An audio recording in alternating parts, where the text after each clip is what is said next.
What's up, everybody? Welcome back to the OG family. Make sure y'all smash that like button. Subscribe to my channel only if you want to. But look, my beautiful people, we got this 10 creepy reincarnation stories. Look, have y'all ever had weird, thoughts? I ain't gonna say weird. Have you ever had thoughts that you did this before?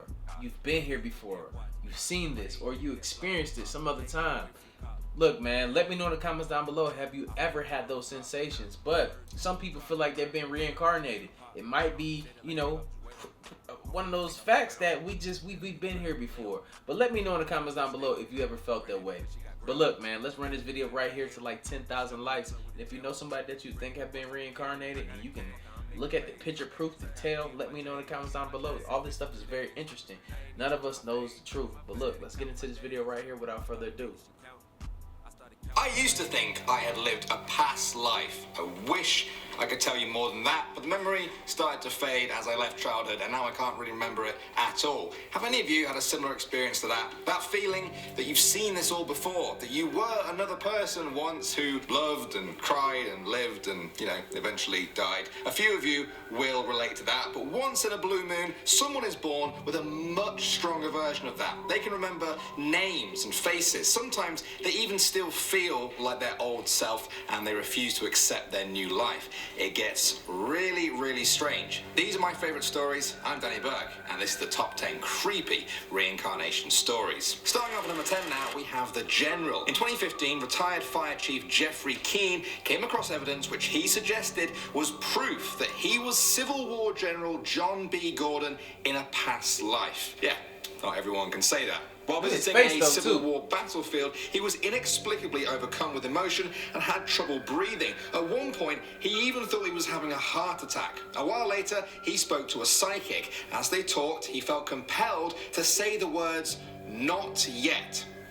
For no reason. He didn't know why he said those two words. Later on, though, he found a Civil War magazine, and while flicking through it, the words "not yet" in quotation marks sort of jumped out to him. It was quoting the words of General Gordon, who said them while telling his troops to stay back during a battle on the exact same part of the battlefield where Jeffrey felt like he was having that heart attack. The picture of the general in the magazine also looked a lot like him. It gets weirder, though. When Jeffrey turned 30, he went to hospital with an immense pain in his jaw and face. No cause was found. Sure enough, when investigators looked through General Gordon's life, he was shot in the face when he was 30 years old.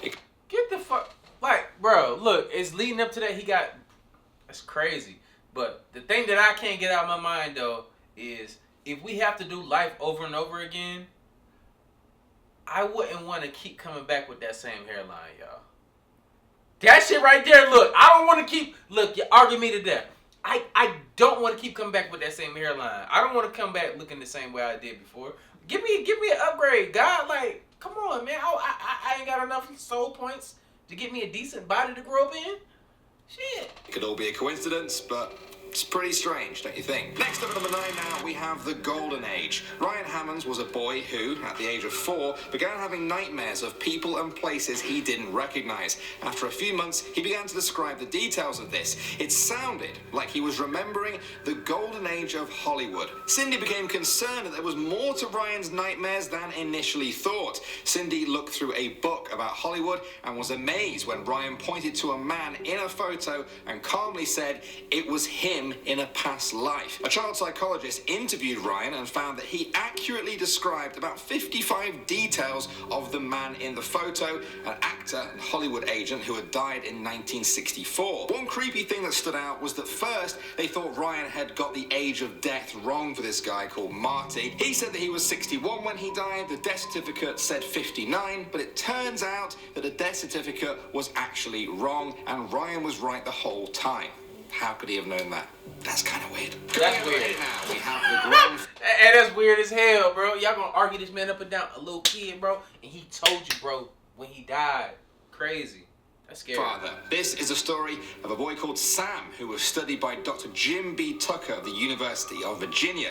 Now, when Sam was 4 years old, his grandmother died. On that day, his father brought out an old photo album. Sam had never seen a picture of his grandfather before. When Sam saw a picture of his grandfather's first car, he pointed to it and said, "That's my car." When they showed him a picture of his granddad and some of his friends from when he was a boy, Sam pointed right to his grandfather and said, "There I am." They told him, "No, that's your grandfather." He said again, "No, that's me." He then began to share a lot of details that were creepily accurate. One that stood out was when he turned to his mother one day and said that in his past life, as his grandfather, someone had turned his sister into a fish. They asked him, who? He said, bad men. His grandfather's sister had actually been murdered and her corpse was dumped in a body of water. Is this proof of his reincarnation or a little bit of a stretch? I'll be interested to hear your opinions on this one. Next up, number 7 now, guys, we have The Fire. This is the story of Luke Ruhlman, a 5-year-old boy who claimed to have lived a past life as Pam Robinson, an African-American woman from Chicago who died in a fire at the Paxton Hotel in 1993. It all started when Luke was just 2 years old. He would talk about a woman called Pam. Eventually, his mother asked him who this Pam woman was. He said he used to be her, but then he died and went to heaven. He saw God, and then eventually God pushed him back down, and he was a baby, and then he was named Luke. More details came later. Luke's mother investigated all of this and found Pam Robinson, one of the 19 people who died in the 1993 hotel fire. Luke said that was him. I encourage you guys to read the full story and see for yourselves if there is anything to Luke's story of reincarnation. Moving on to number 6 now, we have Shanti Devi. When this Indian woman was 4 years old, she told her parents, I'm not over that. God pushed you back down and you became a white boy? Like, that's crazy. Like, we just coming back. That tells you, look, man, you might come back anything. Look, for y'all that hate black people, look, next time you come back, God gonna push your ass down. You gonna come out, you gonna be black as hell. That's what's gonna happen to your ass. You gonna be black as hell. Her real home was in Mathura, where her husband lived. Now, Mathura was about 90 miles from her home in Delhi. Her parents tried to ignore her story, which frustrated Shanti so much that she ran away from home at the age of just 6 years old. She was trying to reach Mathura, but was taken back before she could get there. She kept telling details of her past life, though, telling people that she used to be married and that she died 10 days after giving birth to her child. Eventually, her headmaster at school found a man in Mathura who said this story matched that of his wife who had died. Her name was Ludgi Devi. He too became convinced that Shanti Devi was the reincarnation of his wife. Wow. Shanti never married and continued to tell her story for the rest of her life. Coming in at number 5, she never married? Murder. Karan Filter Tuzmas was 2 days away from the birth of her son in 1958 when she had a dream one night. In the dream, she saw a man whose face was covered in blood entering her room. She asked him why he had come and told him to leave as her husband was away. He told her that his name was Salim Fesley and that he had been shot in the ear. When she awoke, Karanfil remembered hearing about a man just like that in a nearby village who had been accidentally killed. She told her husband about the dream. Her husband said he actually used to know the man. The boy was born, and as soon as he began to talk, he insisted that he was the reincarnation of the man in the dream. Except he claimed his death had been no accident and that he had actually been murdered. At the age of 4, he went to the village and talked with the man's widow. He recounted their life together and told the woman that he, the reincarnation of her husband, had not been killed in a hunting accident, he had been murdered. The widow and her children visited the boy as he grew up and very much believed that he was the reincarnation of the man they all knew. Moving on to number 4 now, So you telling me the whole family is pulling up on little homie because they believing that he they daddy? The plot thickens. That shit crazy to me. That shit crazy. That's something that's real different right there. That's real different. Are y'all buying that? Y'all believing that? Y'all believe what's going on? That's different. That's We different. have solving a murder. crazy. There wasn't too much to go on with this story, but I'll give it a shot anyway. In 2015, it was reported that a 3-year-old boy from Golan Heights had a long red birthmark on his head. He claimed that he had been murdered in a past life, that the mark was a sign of his murder. Dr. Eli Lask investigated the case. When they went to a city, the boy recalled his original first and last names and the names of his murderer. A local overheard all of this and said that the name of the man who the boy claimed to be had actually gone missing 4 years earlier. The boy was then able to find his old home. He walked right up to a man nearby and said, "I used to be your neighbor. We had a fight and you killed me with an axe." The man turned pale and the boy continued, "I even know where you buried my body." Oh! He led them to the burial site and also found where the axe was hidden. Oh! The man then confessed to the murder. Incredibly, the location on the man's skull where the murderer's axe hit was exactly the same place as the boy's birthmark. Next up at number 3 now, we have... What? Why is that not number 1? What is else? Bro, ain't nothing else gonna compare to that. They gave us that to keep us going, bro, because that's crazy. Imagine that. Imagine that, bro. Like, I'm telling y'all, bro, I have some stuff about me. I'm gonna tell you at the end of this video that I just feel like happened in my last life. It was something that happened, bro.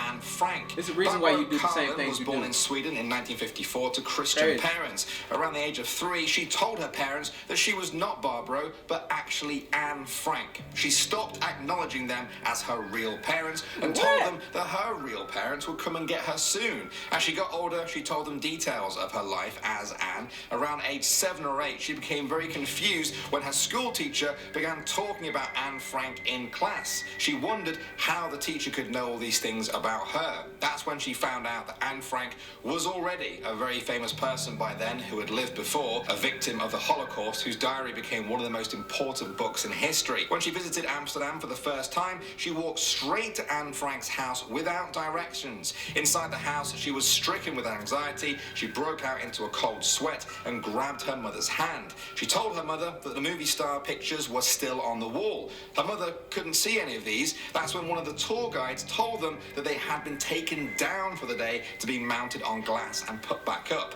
The story goes on and on. There have been countless books written about it if you're still interested to hear more, and it really is interesting. Moving on to the... That shit interesting though. Like, y'all understand the severe? Like, come on, bro. Like, that can't be ignored.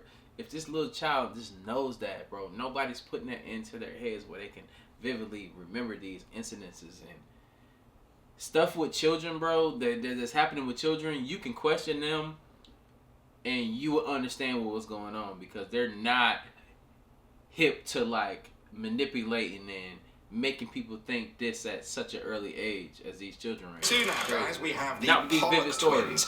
Mr. and Mrs. Pollock were a couple who lived in Hexham, England. In 1957, tragedy struck when their daughters, Joanna, aged 11, and Jacqueline, aged 5, were killed in a car accident. Their parents were devastated. A year went by, and Mrs. Pollock became pregnant. To their surprise, she gave birth to identical twin girls. They named them Gillian and Jennifer. Although they were identical, they had different birthmarks. Jennifer had a birthmark on her waist that looked just like a birthmark that Jacqueline had. She also had a birthmark on her head that looked like another one of Jacqueline's scars. The family moved when the twins were just 3 months old. 2 years later, the girls started asking for toys that belonged to their older sisters, even though they had never seen these toys before. Eventually, the family returned to Hexham. Despite being too young to remember that town, the girls knew all of the landmarks that only their sisters should have known. They were also scared of moving cars and kept telling their parents the car is coming to get them. After the age of 5, these memories began to fade